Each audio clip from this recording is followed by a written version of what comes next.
สบายดีท่านผู้ชมเนาะคลิปนี้ก็เป็นคลิปที่บ่าวบุญนำได้เดินทางร่วมกับพี่น้องพ่อต้องเหลืองนั่นก็คือเบานู่นแล้วก็เบาคำน้อยพี่น้อยเนาะตอนนี้ก็เป็นภาพบรรยากาศที่พวกเราเกียม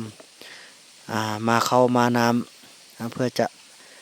ล่ามเขาล่ำน้ำพี่น้อยแล้วก็จัดเกียมบนนอนเนาะนี่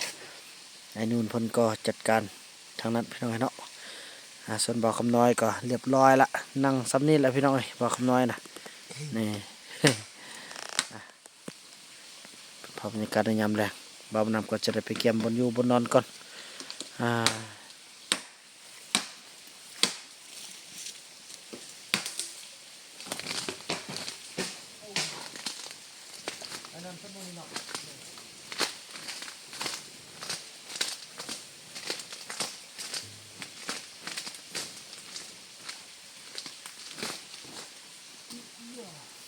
ทำหน่อยลูกอ่ะดังนี้แด่ดังนี้ก่อนเอาหน่อยนี่บนนอนจากป้าตุ้ยมอบให้พาไปด้าน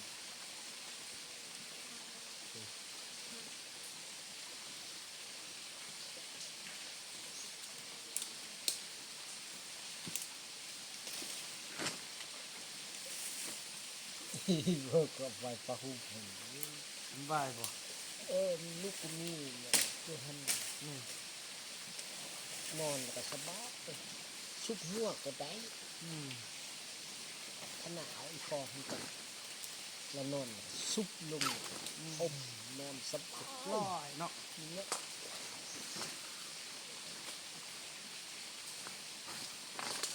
ลองคำนี้พี่น้อย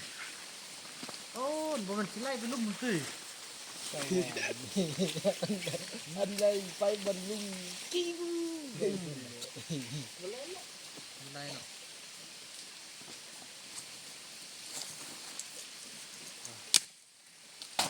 ยิดเมื่อยกับการเดินทางมาทางวันพี่น้อยไอ้นุ่นก็เกียมมาเขาโอ้เข้าอยู่นำท่งผู้เดือให้คำน้อยเอาเข้ามาเข้า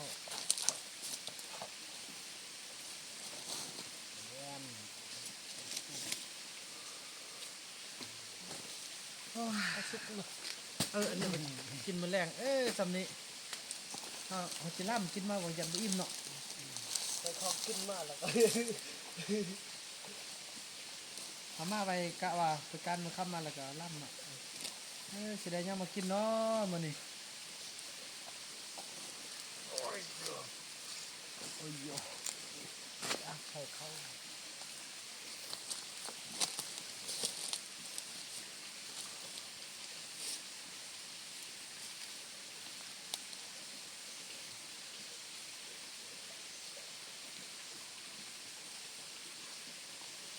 บางเยอะแต่หมดแล้ว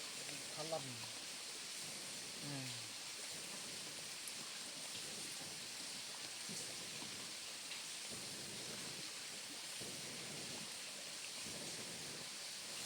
ถูก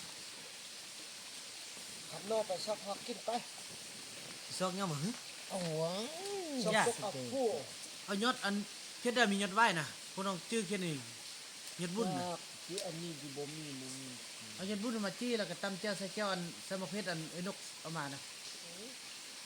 แค่ก่อนอันนั้นเซฟโก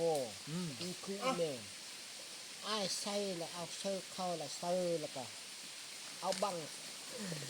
มันเจ้าใส่นี่เอาสลัดได้ไอ้คำน้อย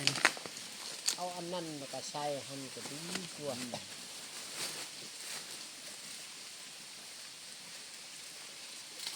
ไอ้คำน้อยไปซอกกินได้ซอกเงี้ยว่ะจุกปูเป็นบ่โอ้โหบ่ปูมีบ่มีเนาะน่าเฮ็ดยังกินซะน่ะไปบ้านอีพ่อกันยังออกตลาดซื้อของโยกินให้กินมาป้าเลยซอกช่วยกันโอ้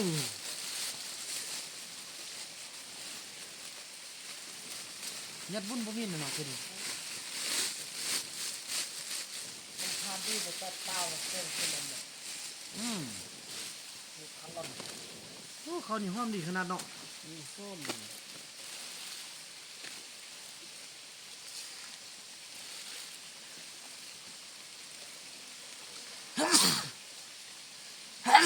โอ้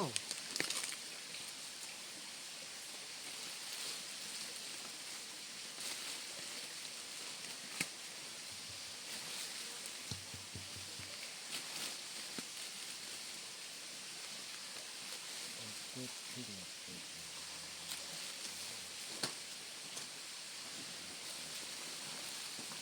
เที่ยวมาคิดเป็นกัน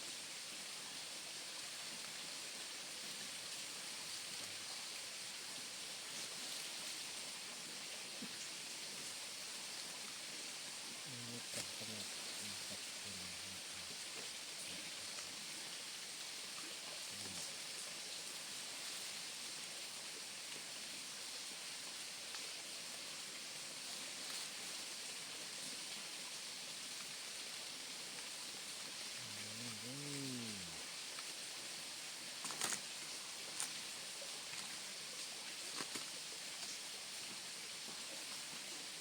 ไอ้คำน้อยตั้งน้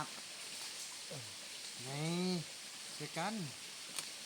มีข้อให้ฮะสนิทนะคำน้อยเอ้ย เดี๋ยวตักน้ำแล้วเอา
ไอ้คำน้อย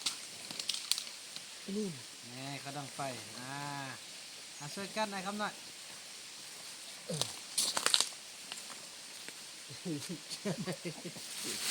เอ๊ะอันนั้นเนาะน้องมื้ออื่นเฮาสิบางเดียวสิ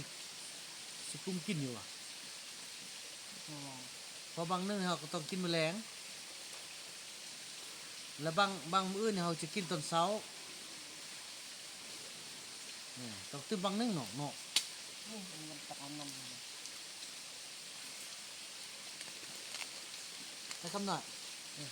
ใส่น้ำแล้วเอาอันบ่ต้องใส่ตึมเฮาเฮ็ดซ้ำบัง บัง เอาเนาะสะอาดดิ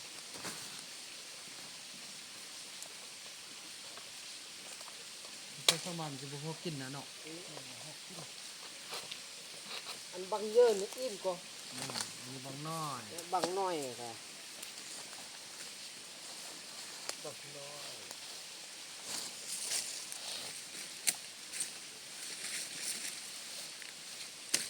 น้อยแต่ซดเขากินอย่าไอ้น้ำอึดเด้อไอ้น้ำมะย่ำน่ะไปเฮือนก็ยังได้กินของกินตลอดมาป้าบ่ได้กินจังเบิ่งผู้เจ้าเนาะ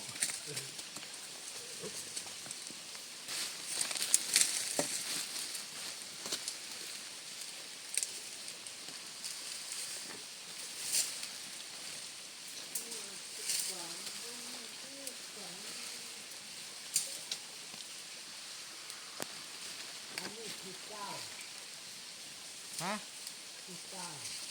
เฮ้ย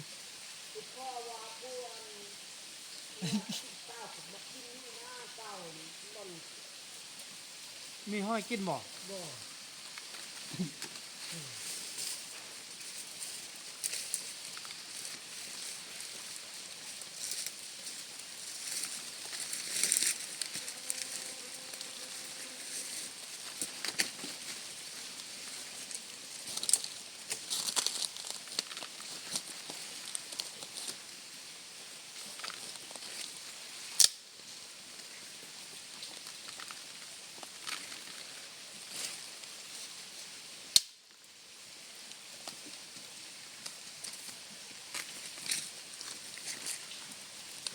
ให้คำหน่อย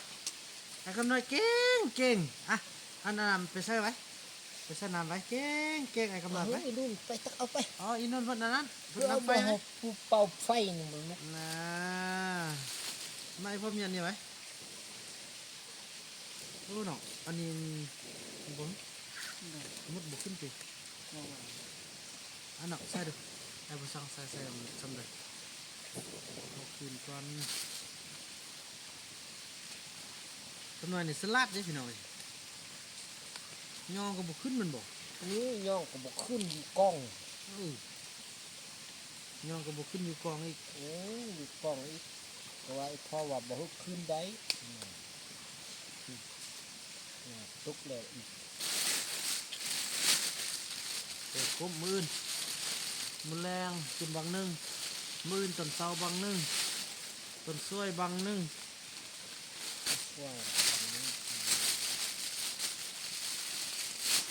ก็ไปสู้เด้อไว้ตั้มระยันมดสิขึ้นเด้อเอ้าแน่เบาลงแล้วเด้เนาะ นั่นแหละว่าตุกหนึ่ง เธอหมดนอนนี่ถ้าอยากแต่มันไล่เลยก็มันนอนนี่นี่น่าจะนอนนี่นอนนี่ก่อนเนาะอย่ามันสิไล่นอนนี่ได้บ่มันกินนอนใส่นอนนี่หรือว่าจะนอนใส่นอนบนนี้บ่บนนี้เนี่ยบนนี้เนี่ยอันนี้ก็สิไล่นั่นเนาะ ก็เอาหมักกล้วยแห้งมาอัดได้บอก อัดไป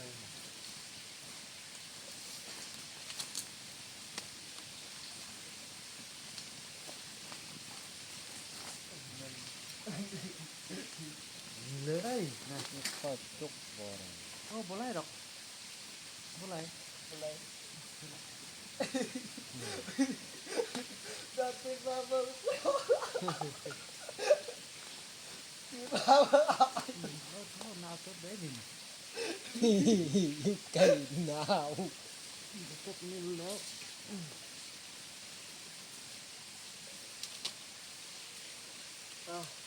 กระสอบหักเกณฑ์เอาเอานี่คำก่อนคำแบบการได้เงินก็บอกได้เงินเห็นเขาบอกเห็น ว่าคือเย็นลั่งกระดอกเนาะไอ้นู่นเนาะเย็นลั่งเขาบ่ต้องแห้งมาเลยบ่ฮู้เบิ่งบ่ได้เจ้าบ่ต้องแห้งมาห้องเนาะเย็นลั่งโอ้เย็นลั่งขนาดเลย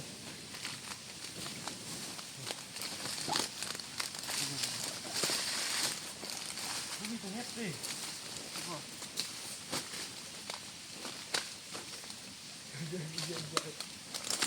เย็นลั่งหลายบ่ได้ไอ้อีคำน้อย กินลายเอาตีอันแห้งหันที่นอนอุ่นดีกว่า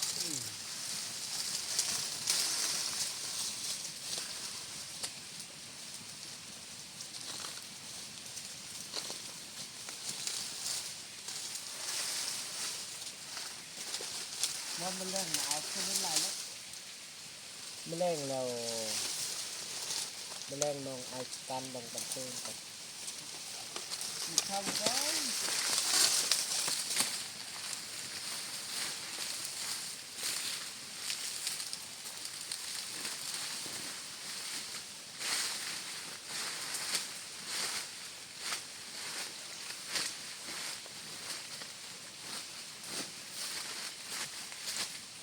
ก็เลยไล่กัน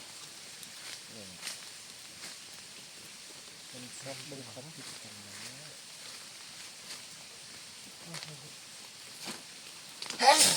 คำนอนกินปลาหางมันเรากินเอาไปทางไหนก็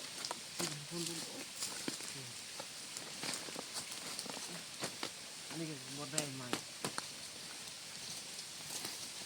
ผมหน่อยดีๆแล้วจะเอาอย่างกินแรงผมหน่อย ครับ ผมกินแรงเด้ออีกคนน้อย แ เนี่ยเกินจีเกินแก้วก็ได้เนี่ย มันไปซอกเขากินมาฮึกกินแยกก็ กินก็กินเลยกูบอกกินนี่ว่ะก็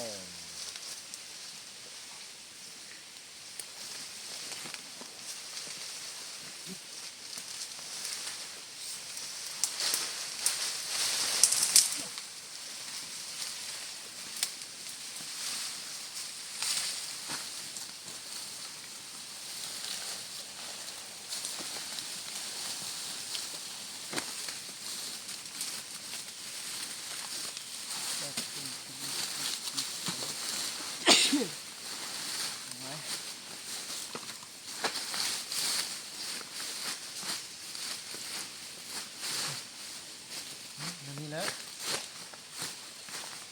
ตัวกันความหนาว กันความชื้น หนาว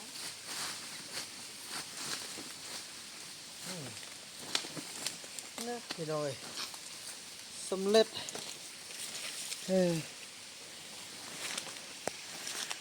แปลงบนอยู่บนนอนจังได้ไอ้คำหน่อย ยาโอมีขึ้น อยู่ในป่าสิมีพี่น้องเตรียมอุปกรณ์บ่าวนำก็เอาไปต้องแห้งมาห้องเพื่อเย็นนะพี่น้องความชื้นของหน้าดินแล้วก็ทางใบตองเนาะมันจะไอขึ้นมาใส่ฉะนั้นบ่าวนำก็ได้มาห้องไปที่เรียบร้อยพี่น้องนี่สำเร็จไปเนาะถือว่าคลิปนี้บ่าวนำจะขออนุญาตจบคลิปกันเพียงสำนี้กันเด้อพี่น้องเนาะแล้วก็ว่ากันใหม่ในคลิปต่อไปเนาะคลิปนี้บ่าวนำขอกล่าวคำว่าสำบายดี